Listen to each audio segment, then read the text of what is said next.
Bonjour à tous. L'histoire d'aujourd'hui s'intitule L'école sous l'océan, réalisée et écrite par le monde des enfants. Nous allons débuter cette vidéo, mais avant de poursuivre notre belle histoire, je t'invite à t'abonner et à cliquer sur la petite cloche de notification pour ne rien manquer de toutes nos belles histoires. Merci par avance. L'école sous l'océan. Chapitre 1. La rentrée à l'école sous l'océan. La journée se leva dans un kaléidoscope de teintes marines. Les rayons du soleil scintillaient à travers les vagues, baignant les fonds océaniques d'une lueur dorée. Marina, une étoile de mer vive et curieuse, secoua ses bras couverts de minuscules ventouses pour réveiller son ami Nemo, un poisson clown aux couleurs chatoyantes. Debout, Nemo! Aujourd'hui, c'est le grand jour. L'école des profondeurs nous attend. Nemo frotta ses yeux encore endormis, puis étira un sourire enjoué. Je suis toute excitée, Marina. Les deux amis glissèrent à travers les eaux cristallines en direction de l'école. Une merveille architecturale où les coraux s'épanouissaient comme des jardins sous-marins. À leur arrivée, le professeur Ephraim, un hippocampe sage aux yeux pétillants, les accueillit avec un sourire bienveillant. Bienvenue à l'école des profondeurs, où l'apprentissage devient une aventure aquatique inoubliable, dit-il d'une voix mélodieuse. L'excitation palpitait dans l'air tandis que les élèves, aux formes et aux couleurs variées, s'apprêtaient à plonger dans un monde sous-marin plein de découvertes et de mystères. Chapitre 2. La salle de classe vibrante. La salle de classe était un spectacle digne de la grande barrière de corail. Des étoiles de mer aux couleurs chatoyantes, des poissons multicolores et même des méduses aux lueurs douces se rassemblaient avec excitation. Oscar, le poulpe farceur aux tentacules ondoyants, jonglait avec des bulles tout en chuchotant à Marina. Tu sais, Marina, j'attends avec impatience notre cours de mathématiques aujourd'hui. Les calculs sous-marins sont fascinants. Marina acquiesça, ses bras regorgeant de curiosité. Et moi, Oscar, j'ai hâte de découvrir les secrets de la musique sous-marine. Peut-être pourrons-nous composer notre propre symphonie aquatique. À l'avant de la classe, le professeur Ephraim se tenait, gracieux comme une danseuse de ballet aquatique, prêt à guider les élèves dans leur exploration des merveilles de l'océan. Dans cette salle de classe, vibrant d'enthousiasme et de diversité, les élèves étaient prêts à plonger tête première dans l'aventure de l'apprentissage, désireux de découvrir les trésors cachés du monde sous-marin. Chapitre 3. La magie des profondeurs. La salle de cours se transforma en un spectacle de lumière étincelante alors que le professeur Ephraim, l'hippocampe sage, commença la leçon de magie aquatique. Les élèves étaient fascinés par les reflets chatoyants qui dansaient autour d'eux. Bella, la dauphine joueuse aux contours lisses, prit prit la parole avec excitation. Hihi, regardez tous, j'ai réussi à créer un tourbillon d'eau enchanté. Nemo, les yeux brillants, s'approcha pour observer. C'est incroyable, Bella. Comment as-tu fait ça?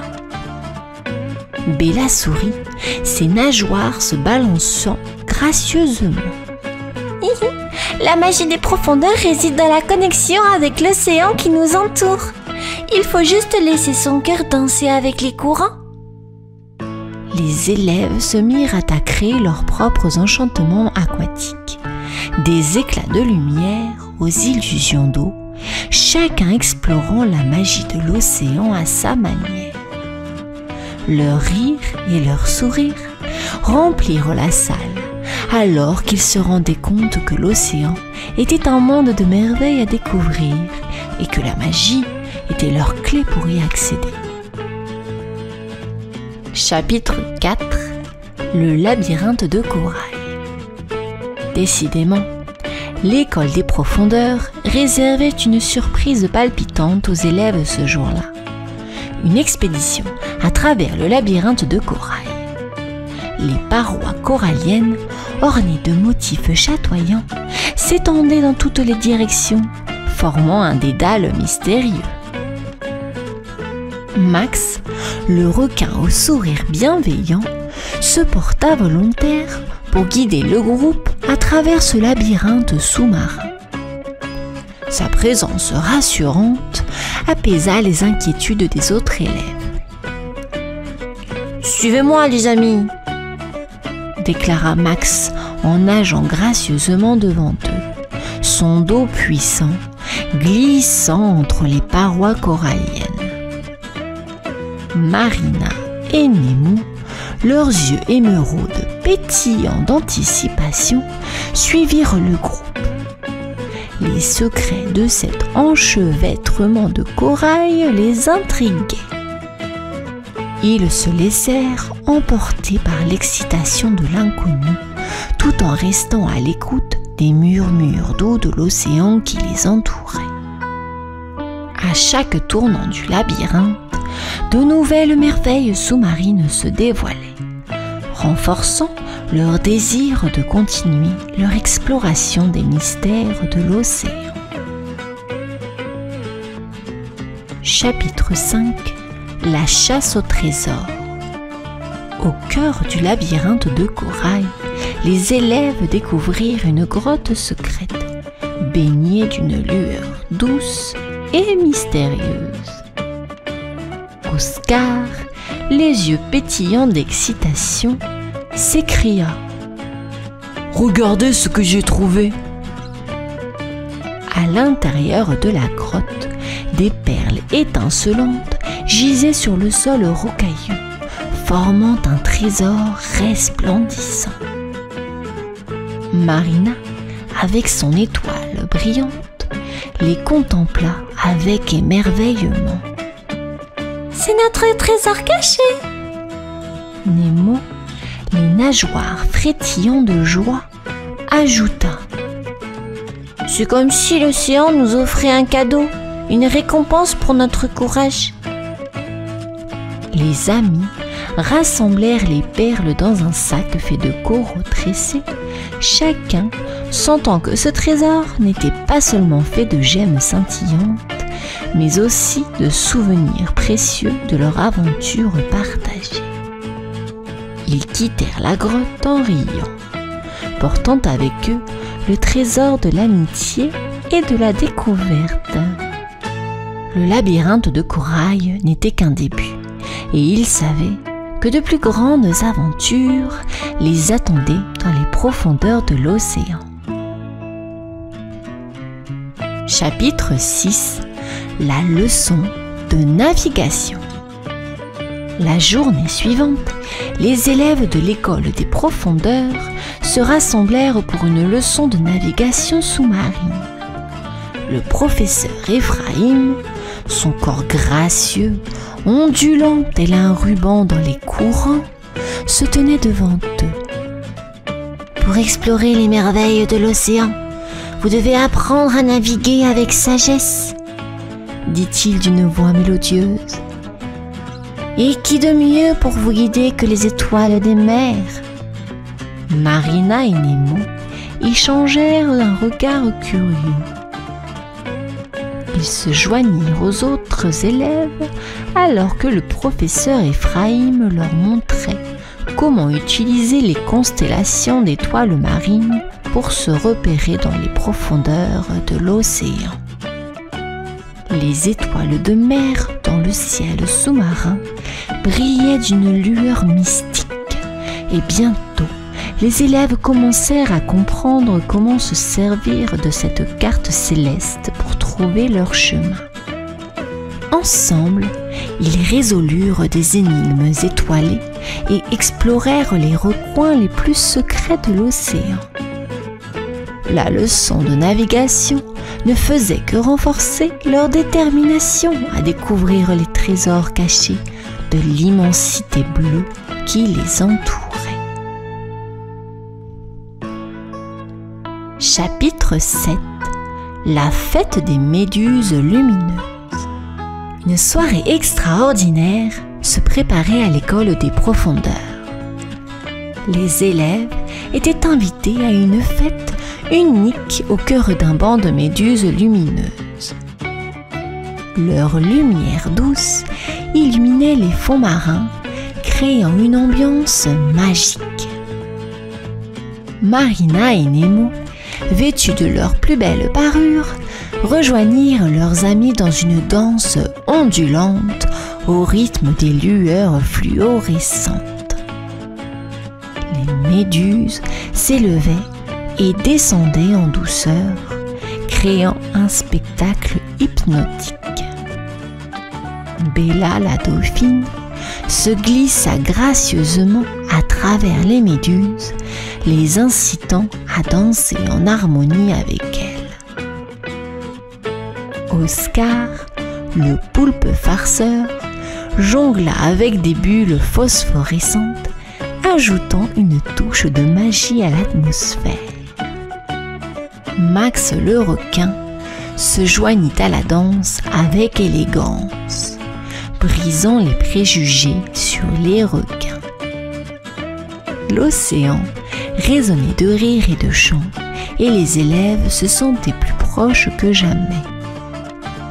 Cette soirée unique renforça leur amitié et leur amour pour l'océan.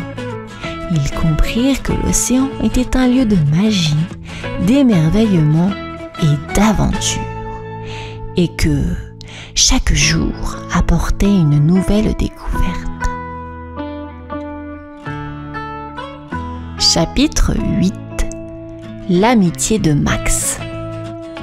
Au fil des jours passés à l'école des profondeurs, Max le requin avait montré son véritable caractère. Gentil, attentionné et prêt à aider ses amis. Il avait gagné leur confiance et leur amitié. Un jour, Bella la dauphine avait exprimé son désir de nager plus rapidement pour explorer les récifs lointains. Max, avec sa vitesse impressionnante, avait offert son aide.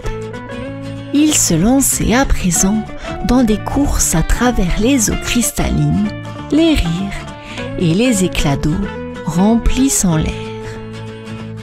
Marina et Nemo avaient également appris à connaître Max. Ils s'étaient rendus compte que les préjugés sur les requins étaient infondés.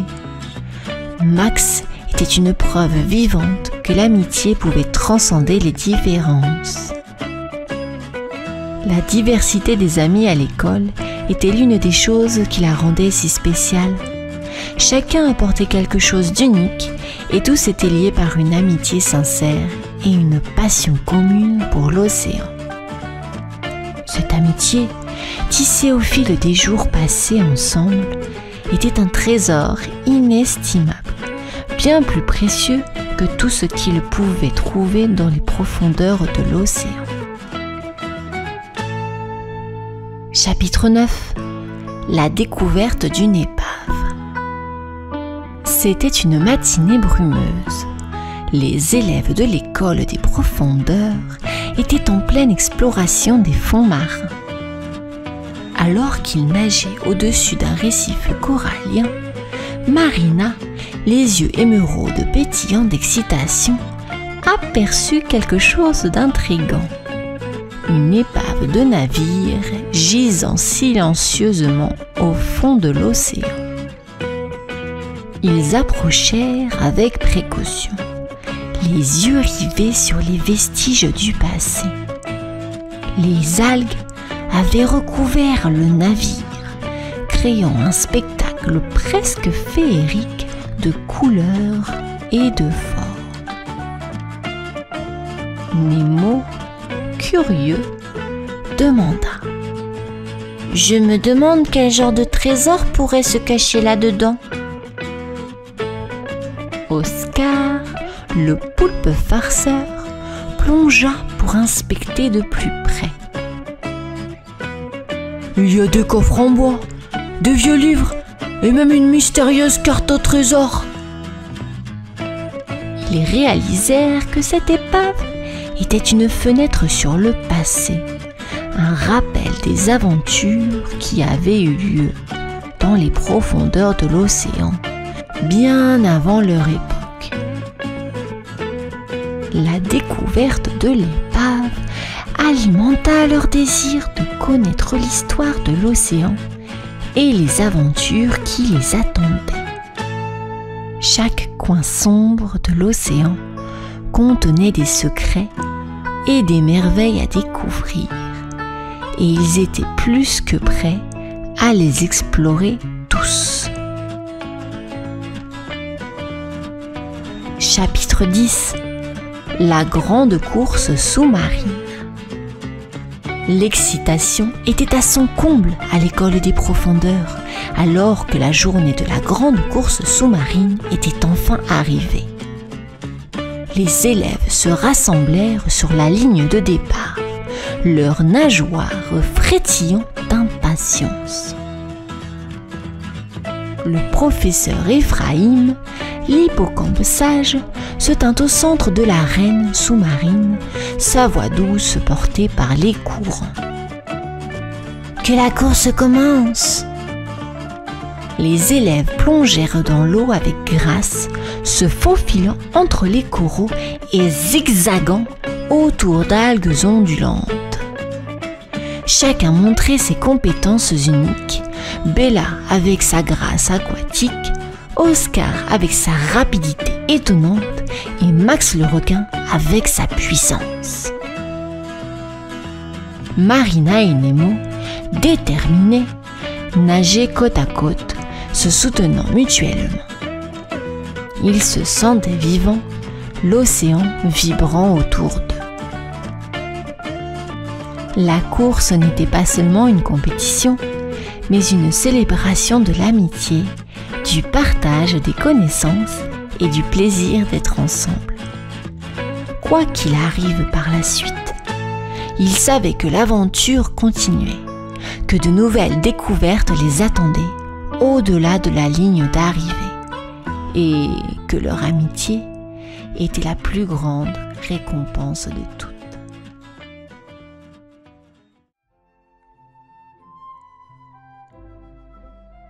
Casimir le crocodile cherchait un coin calme pour son bain.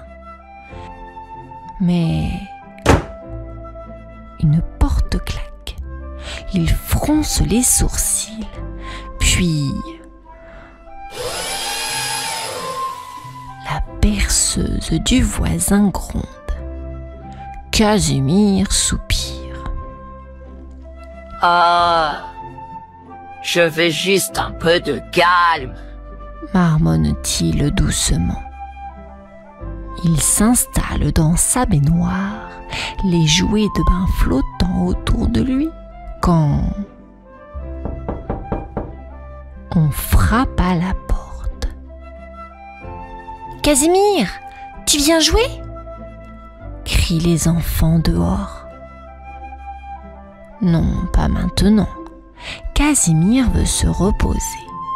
Les petits comprendront. Le jeu, c'est chouette, mais parfois on a besoin de silence.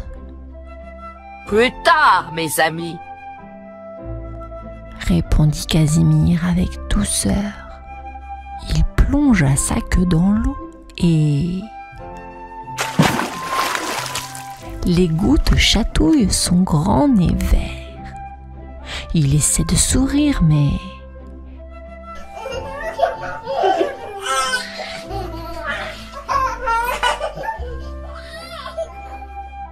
les enfants rient et courent dehors.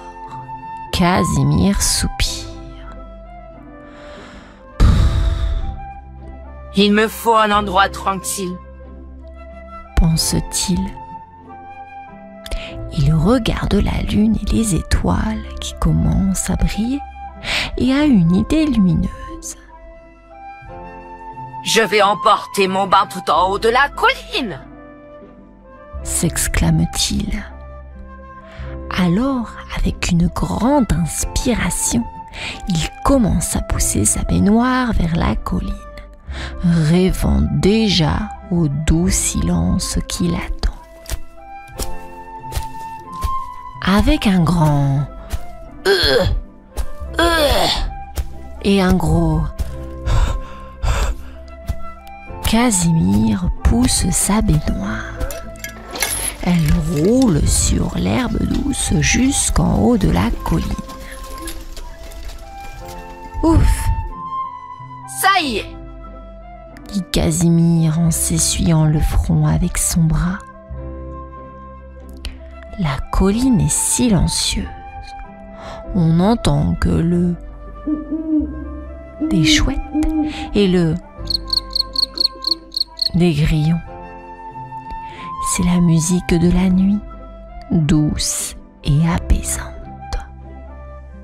Casimir remplit sa baignoire d'eau claire et regarde le ciel. Les étoiles scintillent comme de petites lumières magiques. ah, parfait pour un bain de lune. Dit-il en souriant. Il glisse dans l'eau, faisant de petites vagues qui brillent sous la lune. Casimir ferme les yeux. Il est si content. Ça bue, ça boit, ça baigne. Chante-t-il doucement. Mais soudain, une petite ombre jaune apparaît. C'est un canard, tout doux, tout mignon. Puis-je me joindre à toi? Demande le petit canard en battant des ailes. Casimir ouvre un œil, puis l'autre. Il sourit grand. Bien sûr, viens. Il y a de la place pour deux dans cette baignoire de lune. Et comme ça, dans la nuit paisible, Casimir et le canard partagent un bain étincelant, plein de rires doux et de clapotis joyeux. Casimir et le petit canard jaune s'amusaient dans l'eau. Ils faisaient des vagues et des bulles qui montaient jusqu'aux étoiles. Mais alors qu'ils riaient,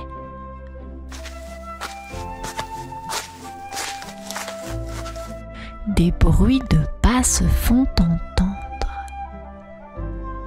Qui est-ce? Demande Casimir en plissant les yeux. C'est un lapin avec de longues oreilles toutes douces. Bonsoir, je peux me baigner aussi? J'adore l'eau, dit le lapin avec un grand sourire. Bien sûr. Plus on est de fous, plus on rit, dit Casimir en éclaboussant joyeusement. Puis, un à un, d'autres amis arrivent. Une grenouille saute. Dans l'eau, un chaton timide met juste une patte. Il rit en sentant l'eau bouger. Casimir regarde tous ses amis et rit.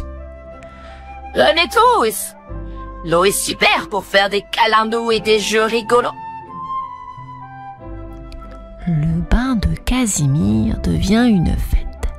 Il chante, barbotte et chacun partage sa joie. Casimir se dit qu'un bain c'est bien, mais avec des amis c'est encore plus merveilleux. Casimir avait bien aimé le bain avec ses copains, mais parfois il rêvait d'un moment rien que pour lui. Il eut alors une drôle d'idée. Et si je prenais mon bain dans un arbre? Dit-il en se grattant la tête. Avec de l'aide, il accroche sa baignoire à de grosses branches solides.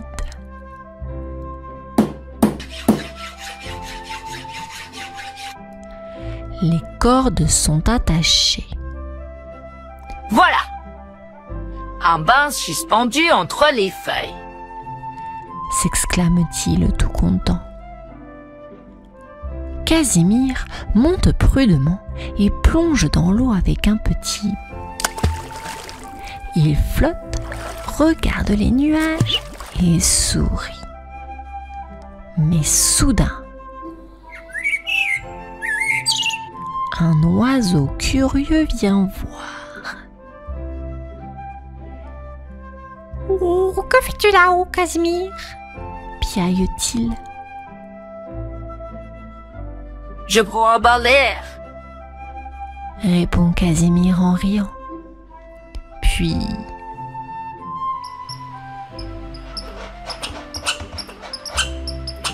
un écureuil pointe son nez. Puis-je me joindre à toi?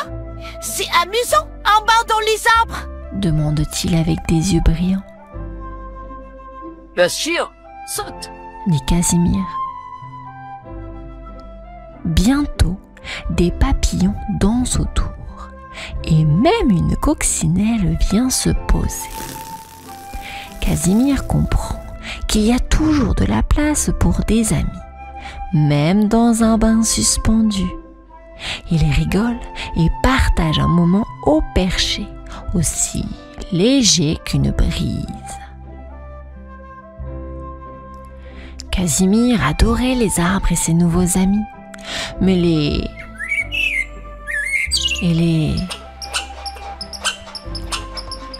étaient partout. Où est le calme? Il soupira. Un bain tranquille. J'ai tout ce que je veux. Murmura-t-il. Il redescendit de l'arbre et rentra chez lui. Sa baignoire semblait si vide et silencieuse. Il la remplit d'eau tiède. Dehors, tous les animaux jouaient joyeusement dans le bain de la colline et le bain de l'arbre. Casimir sourit. Ils sont heureux. Et moi, j'ai enfin du silence. Dit-il. Il plongea dans l'eau chaude. Il était seul, mais cette fois, c'était bien. Il flotta, paisible, ne pensant à rien, juste sentant l'eau câline. Des coups doux à la porte. « Casimir, tu viens ?»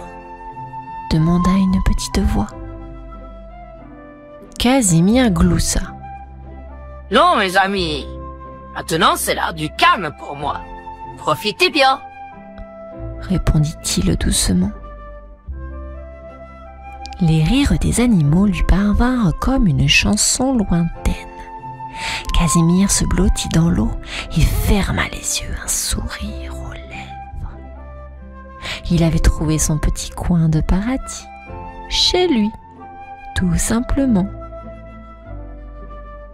Casimir, dans son bain, écoutait le silence. Il était bien tout seul, mais quelque chose manquait. Il se gratta la tête, pensif.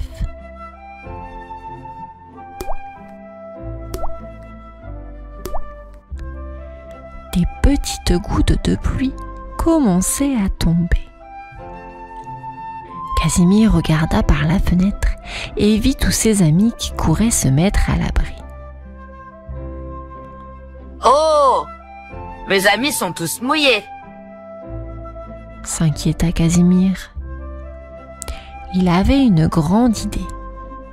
Il sauta hors de la baignoire et ouvrit la porte. Vite, vite! Venez vous cacher chez moi! Cria-t-il avec un grand sourire.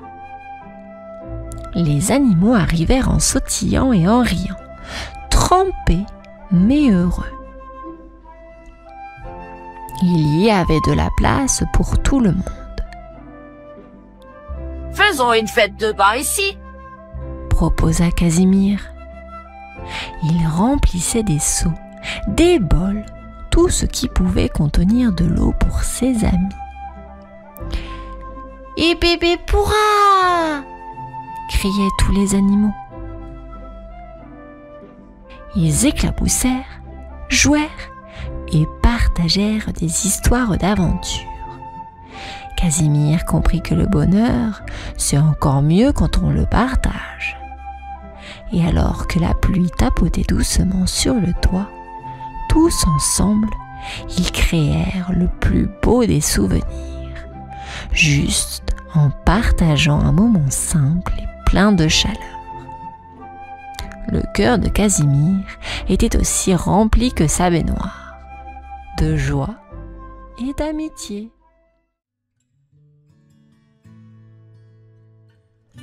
Ce matin-là, Émilie entra dans la salle de bain et s'exclama. « Ah là là! Papa a oublié de vider le bain !»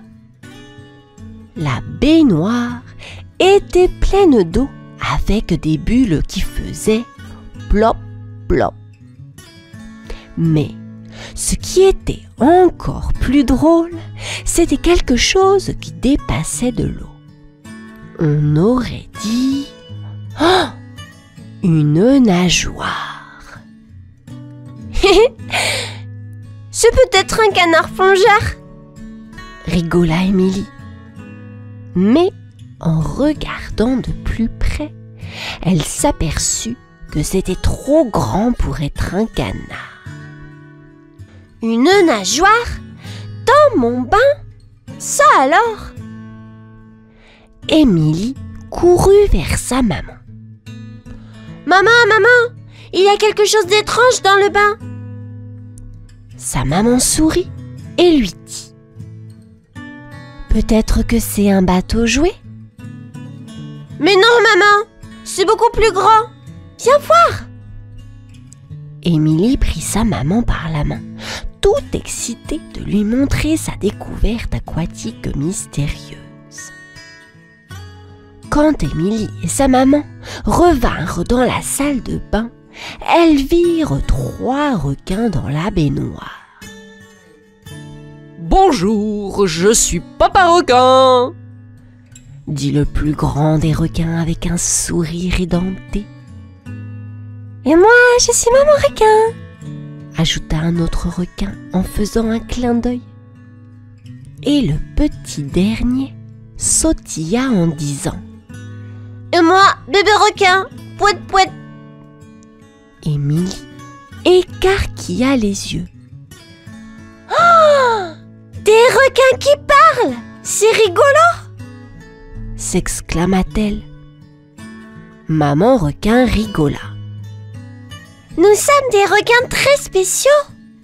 Nous savons même chanter. » Papa requin fit semblant de bouder. « Moi, je préfère les blagues de requin !» dit-il en faisant semblant d'être sérieux. Puis il éclata de rire. « Ha ha ha !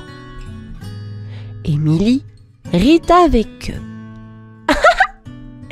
Des requins dans mon bain? Quelle aventure! S'écria-t-elle. Maman, regarde! Ils sont si drôles! Émilie eut une idée lumineuse. Je sais! On va jouer au jeu du brossage des dents! S'exclama-t-elle. Papa requin fronça les sourcils. Brosser des dents? Mais nous sommes des requins! Émilie rigola. C'est encore plus amusant alors! Vous avez tellement de dents! Maman requin sourit.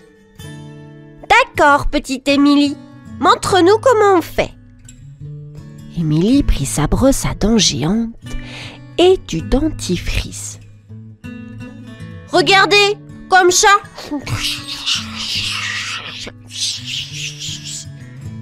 Dit-elle en faisant des mouvements de brossage. Bébé requin battit des nageoires d'excitation. Moi aussi, moi aussi! Cria-t-il. Alors, tous ensemble, ils firent.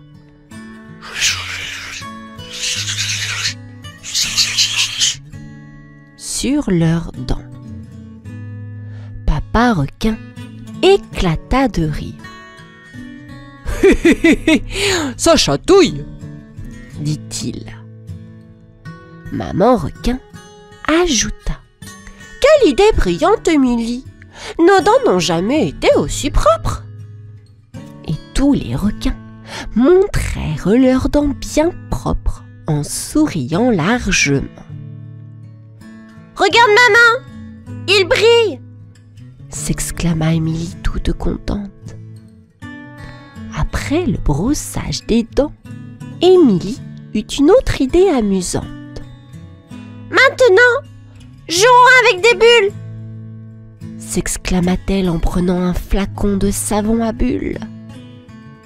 Mais qu'est-ce que c'est? Demanda bébé requin, les yeux ronds comme des bulles. C'est magique, tu vas voir! Dit Émilie en soufflant dans le cercle pour créer des bulles. Des bulles flottaient partout, grandes et petites, brillantes comme des petites étoiles. Waouh! Waouh! Waouh! S'écrièrent les requins en essayant d'attraper les bulles avec leurs nageoires. Papa requin riait en voyant les bulles se poser sur son nez. Oh, oh, oh, oh. C'est chatouillant! Tiens! Dit-il en éternuant, ce qui créa encore plus de bulles. Maman requin dansait sous les bulles. C'est comme être sous l'eau, mais en plus rigolo! S'exclama-t-elle. Émilie riait aux éclats. Vous êtes les meilleurs requins bulles du monde! Dit-elle en applaudissant. Les requins souriaient, entourés d'un nuage scintillant de bulles. Après les bulles, Émilie eut une autre idée rigolote. Et si on jouait au jeu de l'emballage heureux avec du papier toilette? Proposa-t-elle. Papier toilette? Ça ressemble à quoi? Demanda bébé requin, très curieux. Regarde ça! Dit Émilie en tirant sur le rouleau de papier toilette. Le papier se déroulait en faisant.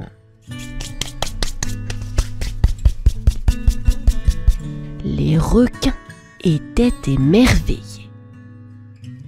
On dirait une longue écharpe blanche! S'exclama maman requin. Tourne autour! Dit papa requin. Ils commencèrent à tourner en riant, s'enroulant dans le papier. Bébé requin gigotait. C'est comme jouer au jeu de cache-cache. Ha ! Cria-t-il. Ils se retrouvèrent tous enroulés, riant et se débattant dans le papier. Ha! On ressemble à des momies rigolotes, dit Émilie en riant. Oh, mais regardez, on est tout emmêlés, s'exclama maman requin en riant. Papa requin ajouta. Oh, c'est le jeu le plus drôle de la mer. Tous éclatèrent de rire, heureux dans leur cocon de papier. Après le jeu amusant, Émilie entendit son papa arriver. Oh, vite, nous devons tout nettoyer, s'écria-t-elle. Les requins, encore tout emmêlés, hochèrent la tête. Oui, un nettoyage express, dit papa requin. Ils travaillèrent tous ensemble, faisant splash et splish dans l'eau, et hop! La salle de bain était toute propre. Regardez, pas une goutte d'eau par terre, dit Émilie fièrement.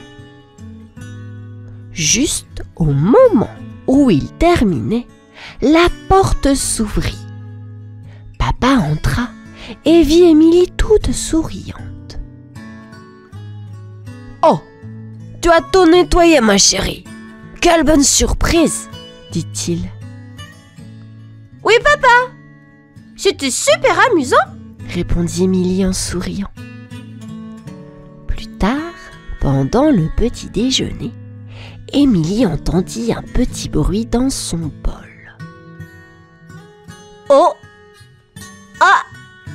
Une surprise dans mes céréales? S'exclama-t-elle.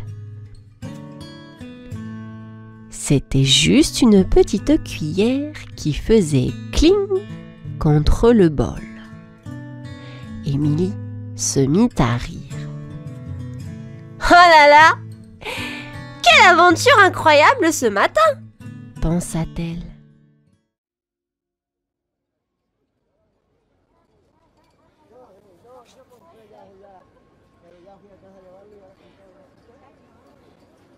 C'est le premier jour des vacances et le petit Idriss accompagne sa maman au marché aux poissons sur le vieux port de Marseille. Sur l'eau calme, les bateaux flottent tout doucement, comme endormis par le bercement des vagues. Idriss n'est pas rassuré par tout ce monde venu profiter du soleil et se promener sur les quais, alors pour ne pas se perdre, il ne lâche pas la robe de maman.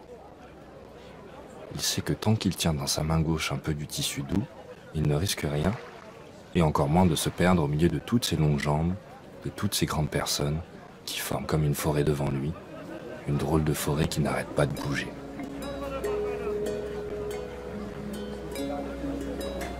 Il peut laisser aller son nez aux odeurs de la mer et des petites charrettes des vendeurs de boissons fraîches et de thé à la menthe. Autour de lui, des femmes au regard doux proposent de faire des tresses à celles qui passent devant elles. Et Idriss se dit que s'il avait les cheveux longs, il aimerait bien lui aussi avoir des tresses. Mais il se rappelle bien vite que quand sa grande sœur Yasmine se fait des tresses, ça prend beaucoup de temps. Or Idriss est impatient et ne tient jamais en place. Alors il oublie bien vite cette idée et continue à avancer, enivré par le ciel bleu, la mer et ses couleurs, en direction des étals des pêcheurs. Il rêvasse encore au bord de l'eau pendant que sa maman choisit de belles dorades pour le repas du midi. Il est tout occupé à observer une tache d'huile entre deux barques quand il entend un bruit étrange. Tiens, mais qu'est-ce que c'est ? Se demande Idriss en tournant la tête vers l'étal de la poissonnière. Idriss est tout petit et ne voit pas qu'au-dessus de l'étal, pourtant devant lui, quelque chose pend et semble bouger. Idriss lâche la robe de sa maman, se rapproche et observe intrigué. On dirait une liane un peu visqueuse qui tressaute de temps en temps. Curieux comme le sont les enfants, il approche sa main sans réfléchir et tire dessus. Il regarde vers le haut et voit du bord de l'étal une forme molle bondir devant le soleil, avant de lui tomber sur la tête, puis dans les bras, dans un drôle de splotch. Idriss sans voix se rend compte que ce qu'il avait pris pour une plante est en fait le tentacule d'un poulpe, qu'il a maintenant tout entier dans les bras. Heureusement Idriss est tout petit, alors personne n'a vu qu'il a fait une bêtise. Se glissant sous l'étal, il regarde l'animal qui tout à coup se réveille et le regarde à son tour. Idriss n'en croit pas ses yeux. Le poulpe est vivant et il lui fait un clin d'œil. Idriss est bouche bée et fait de grands yeux ronds. Vraiment, la vie est pleine de surprises. Le poulpe semble vouloir lui dire quelque chose, mais Idriss ne comprend pas. Il le regarde faire tout un tas de gestes étranges et rigolos avec ses tentacules, des ronds et des carrés, des vagues et encore des vagues. Mais oui, bien sûr, ça y est, il comprend tout. Le poulpe lui demande tout simplement de le remettre à l'eau maintenant qu'il est sauvé et fait semblant d'éternuer un grand coup pour couvrir le bruit que fait le poulpe lorsqu'il le jette dans l'eau.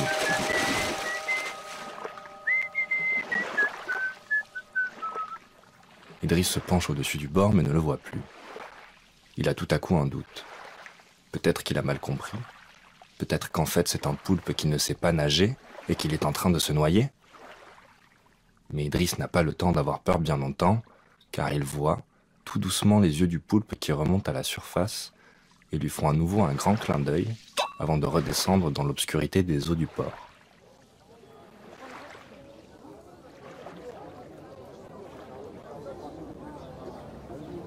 Idriss est soulagé et se rend compte qu'en sauvant le poulpe, sa bêtise est devenue une bonne action. Il se retourne, satisfait d'avoir accompli sa mission, pour retrouver l'étal de la marchande. Mais sa maman a disparu, et la marchande remballe toutes ses affaires. Le marché est fini. Oh non, se dit Idriss, j'ai perdu ma maman. Comme elle va être inquiète. Et moi, je suis tout seul. Idriss sait qu'il va pleurer, lorsqu'il sent tout à coup quelques gouttes lui asperger la nuque. Il se retourne en direction de l'eau mais ne voit rien. Il s'avance un peu, et c'est le poulpe qui est là, et lui fait des clins d'œil. Idriss est désemparé, aussi dans sa tristesse, il dit au poulpe « J'ai perdu ma maman !» Le poulpe reste silencieux et continue ses clins d'œil malicieux. Il fait même un cœur avec 2 de ses tentacules pour rassurer Idriss, et en fait marcher 2 autres sur l'eau, comme quand on fait un bonhomme avec ses doigts pour lui dire de le suivre. Un peu rassuré, Idriss suit le poulpe le long du quai, pendant qu'à côté, le petit animal nage paisiblement dans l'eau. Il a l'air si insouciant en dansant dans les clapotis du port qu'Idriss en oublie un peu son chagrin, et lui qui avait si peur tout à l'heure de perdre sa maman, se dit que si aujourd'hui il a pu sauver un poulpe, il devrait pouvoir la retrouver sans trop de soucis, surtout avec l'aide de son nouvel ami. D'ailleurs, ce coquin de poulpe n'en est pas à sa dernière surprise, puisque sans prévenir, le voilà qui saute hors de l'eau pour atterrir sur les épaules d'Idriss et se cacher dans son col en un éclair. Il tapote sur les épaules d'Idriss pour le guider. C'est facile. Un coup sur l'épaule droite pour aller à droite, et un coup sur l'épaule gauche pour aller à gauche. Idriss se laisse faire, mais voit bien que le poulpe lui fait faire de drôles de zigzags, et que les gens commencent à le regarder bizarrement. « Allons, petit poulpe, arrête de faire des blagues, et aide-moi à retrouver ma maman avant qu'on se doute de quelque chose autour de nous », chuchote Idriss. Alors le poulpe prend son air le plus sérieux, et dirige Idriss droit sur la grande roue, tout au bout du quai.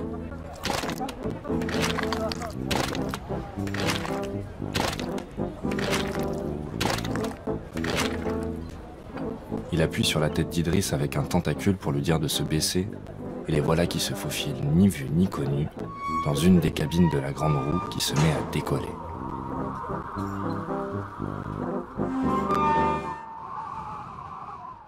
Oh là là, c'est haut, se dit Idriss qui a un peu le vertige. Et puis d'abord, qu'est-ce qu'on fait là? Sans trop oser regarder ailleurs que ses pieds. Le poulpe lui place délicatement un tentacule sous le menton pour qu'il redresse la tête, et c'est tout le paysage de la mer, de la ville et des collines qui s'étalent à ses pieds. Comme c'est beau! Comme c'est grand, se dit Idriss. Regarde, on voit même la bonne mère tout en haut de la basilique, qui brille au soleil. Elle tient son enfant dans les bras. Tu penses que ça veut dire que je vais retrouver ma maman, petit poulpe? Le poulpe lui refait un de ses incorrigibles clins d'œil et invite Idriss à descendre son regard sur le port. C'est maman! Idriss saute de joie dans la cabine en attendant qu'elle ne descende. Et une fois en bas, il s'empresse de courir vers elle. « Idriss, tu m'as fait une peur bleue, où étais-tu passé ?» lui dit sa maman en le prenant dans ses bras. « Maman, j'étais sur la grande roue. J'ai vu toute la ville et je t'ai vu en bas. Si j'ai pu te retrouver, c'est grâce au poulpe. C'était son idée. » « Au poulpe? Mais de quoi tu parles ?» répond sa mère dans un sourire de soulagement. « Mais oui, le poulpe. Il est là, regarde. » Ah bah ça alors? Il a disparu? Il était dans mon t-shirt, mais il s'est envolé. Un poulpe qui s'envole? Tu es vraiment un magicien, Idriss, répond sa maman en rigolant. Allons, arrête de raconter des bêtises. Et s'il te plaît, la prochaine fois, ne t'éloigne pas comme ça. Il est temps de rentrer à la maison. Longeant une dernière fois le quai, Idriss se demande s'il n'a pas rêvé toute cette histoire, et s'il a bien sauvé ce poulpe qui l'a aidé en retour à retrouver son chemin. Non mais vraiment, se dit Idriss, Yasmine, ma grande sœur, a raison, j'ai bien trop d'imagination. Mais pile quand il croyait avoir tout inventé, Idriss sent quelques gouttes venir du bord du quai et l'arroser. Il tourne la tête et voit le poulpe lui faire coucou avec son tentacule. Ce n'était donc pas un rêve. Toute cette histoire est réelle. Peu lui importe maintenant qu'on le croit ou non, Idriss sait que son imagination est aussi vraie que les bonbons.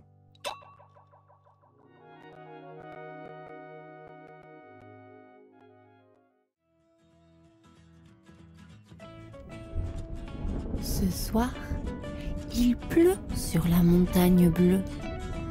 Gouttelette, une toute petite goutte d'eau, tombe dans son nuage. Gouttelette atterrit sur une fleur. « Oh non !» gémit-elle. « Où sont papa et maman ?» Si seule, elle se met à trembler. Mais elle chante pour se rassurer. Plic, ploc, je suis l'eau de la pluie. Plic, ploc, je suis l'eau de la vie. Promis, je retrouverai mes parents dans le grand océan. Et, au bout de la nuit, Gouttelette s'endort.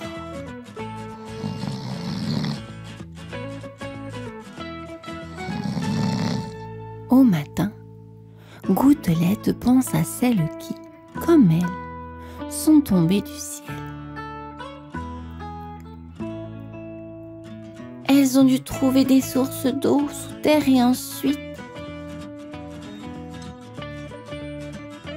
Bloc, plic, c'est moi, Ondine. Gouttelette se tourne vers la voie et elle aperçoit une autre goutte d'eau, sa grande sœur. Elle la rejoint sur sa feuille.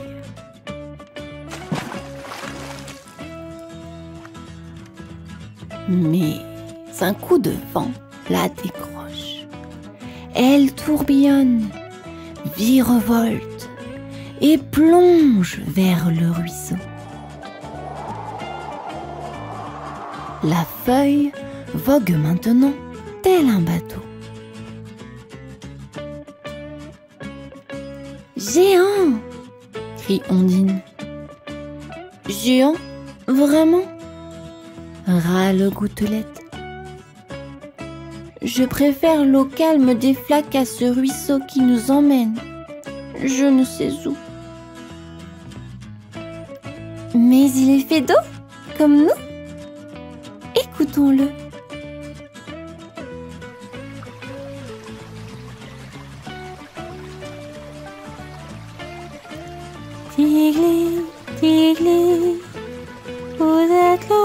de la pluie, l'eau de la vie.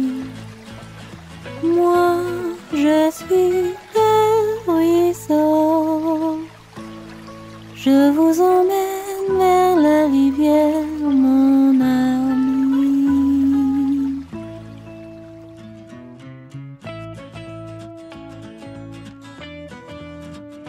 Mais où va la rivière?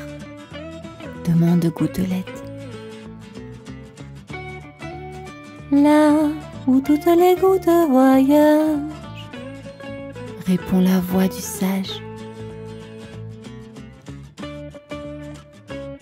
Gouttelette n'est pas rassurée. Un danger pourrait arriver. Tu as entendu, Ondine? Des brindilles qui se brisent. Et là, ajoute-t-elle, des pas dans l'eau.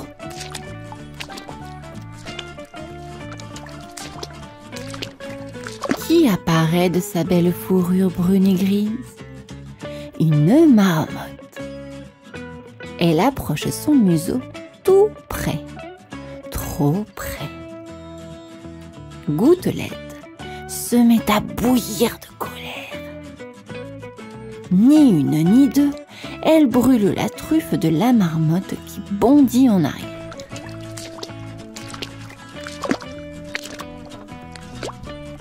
Libéré, le bateau file sur la rivière. De grandes algues vertes dansent pour fêter le courage de Gouttelette. Des truites joueuses frôlent la feuille en bondissant. L'eau vive berce Ondine et Gouttelette. Avant de fermer les yeux, elles entendent un chant. Vous êtes l'eau de la pluie, vous, l'eau de la vie. Moi, je suis la rivière, je vous emmène dans le fleuve, mon ami. Et où va le fleuve?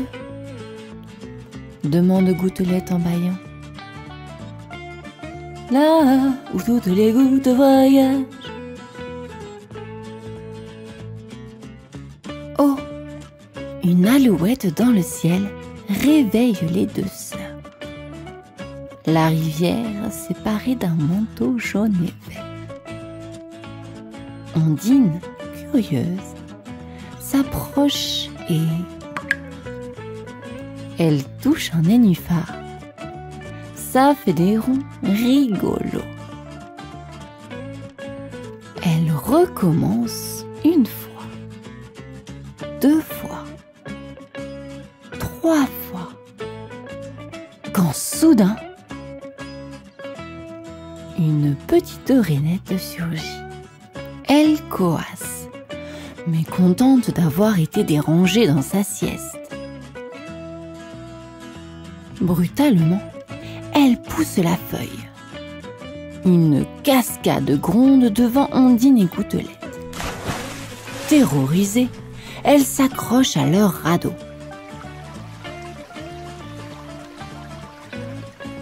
La feuille se soulève et s'envole dans les airs. Elle retombe sur le fleuve au milieu d'une vallée.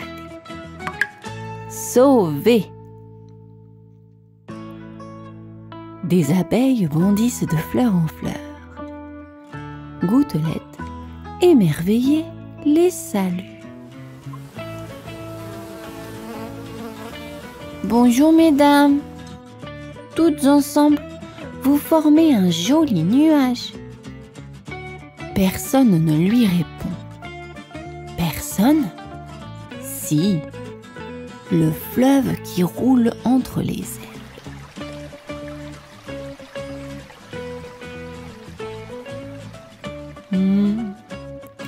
Doudou, doudou, vous êtes l'eau de la pluie, l'eau de la vie. Elles, ce sont les abeilles, les abeilles. Elles vont à la ruche, leur maison, faire essuyez le fleuve. Votre voyage n'est pas fini. Voici le marais, mon ami. Ondine et Gouttelette n'ont pas le temps de lui parler. Le fleuve, si pressé, les a déjà déposés sur le marais.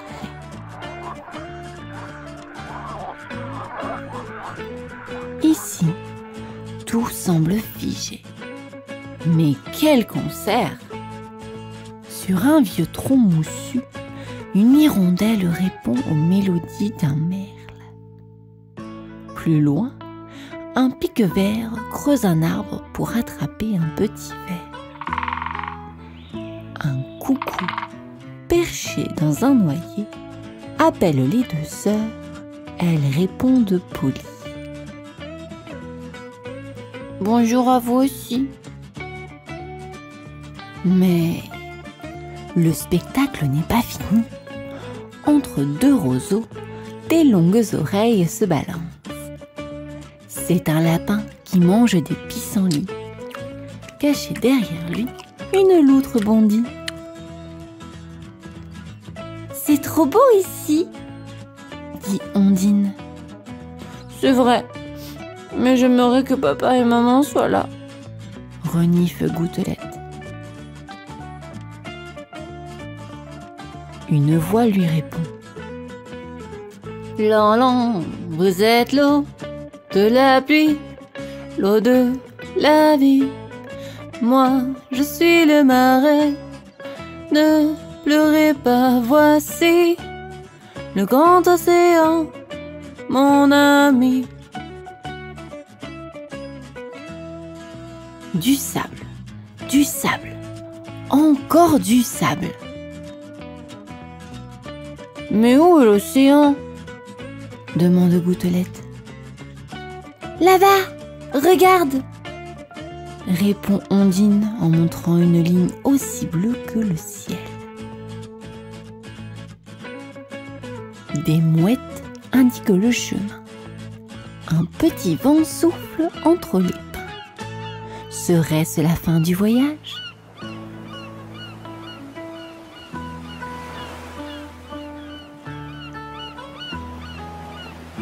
Des vagues douces attirent le vaisseau sous l'écume. Le voilà, l'océan. Et entre 1000 gouttes, qui arrive? Papa, maman, crient Gouttelette et Ondine en même temps. Oh, mais vous avez un goût salé, j'avais oublié, ajoute Ondine.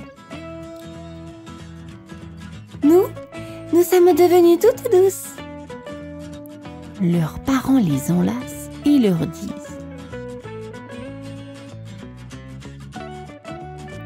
Écoutez, quelqu'un veut vous parler. Flic-floc, je suis le grand océan. Je suis l'eau à perte de vue. Je danse et j'avance. En moi, vous avez retrouvé vos parents. Mais quand le soleil me chauffera, vous remonterez dans le nuage et vous repartirez en voyage.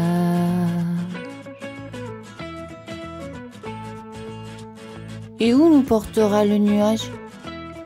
Demande Gouttelette.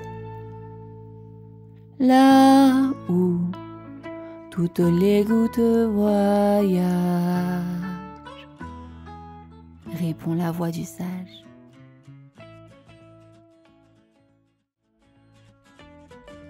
Il était une fois dans la mer, ô ma mieux aimée, une baleine qui mangeait les poissons.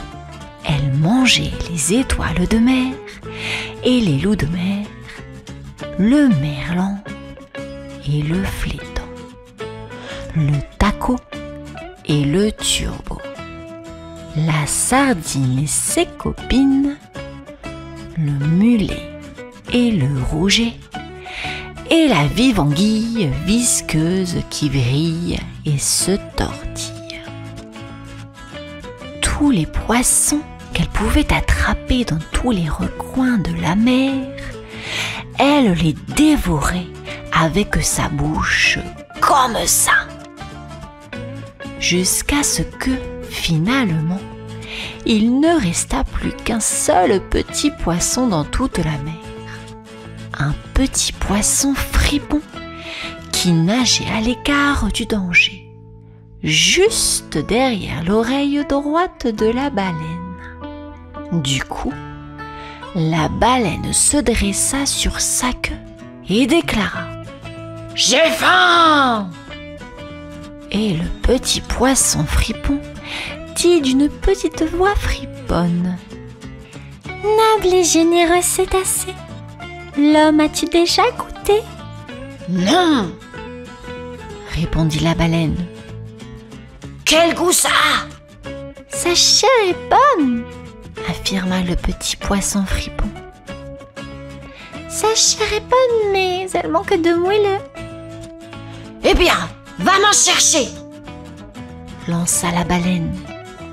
Et elle fit écumer la mer avec sa queue. Chploc ! Un à la fois suffit, expliqua le petit poisson fripon. Si tu nages jusqu'au degré 50 de latitude nord et 40 de longitude ouest, c'est un point magique. Tu trouveras assis sur un radeau au milieu de la mer, seulement vêtu de culottes de toile bleue, d'une paire de bretelles, tu ne dois pas oublier les bretelles, mieux aimé, et d'un couteau de matelot, un marin naufragé qui, il est juste de le dire, est un homme aux ressources et à la sagacité infinie. Ainsi la baleine nagea et nagea aussi vite qu'elle put jusqu'au degré 50 de latitude nord et 40 de longitude ouest. Et sur un radeau, au milieu de la mer, seulement vêtu de culottes de toile bleue, d'une paire de bretelles, tu dois particulièrement te souvenir des bretelles, mieux aimées.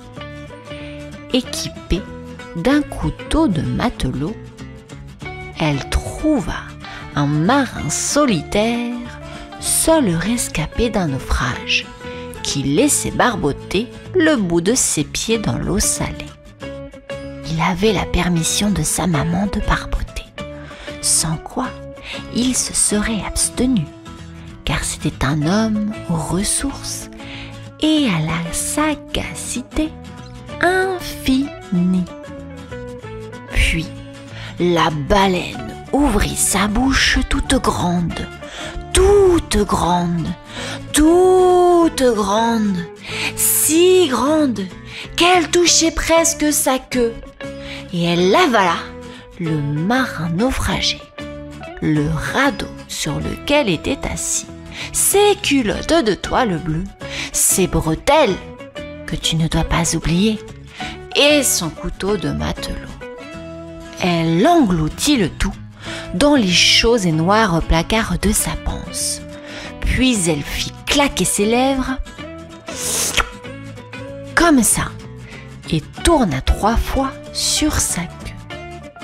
Mais dès que le marin, qui était un homme aux ressources et à la sagacité infinie, se trouva aussitôt tout de bon dans les chauds et noirs placards de la panse de la baleine, il se mit à sauter et à danser, à cabrioler et à caramboler, à mordre et à tordre, à gesticuler et à gigoter, à raire et braire, à brailler et à beugler, à bondir et à rugir, à piétiner et à trépigner, à tournoyer et à aboyer, à virevolter, à valdinguer, à battre et à se débattre.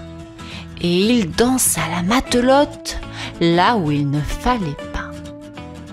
Et la baleine n'apprécia pas du tout, à vrai dire.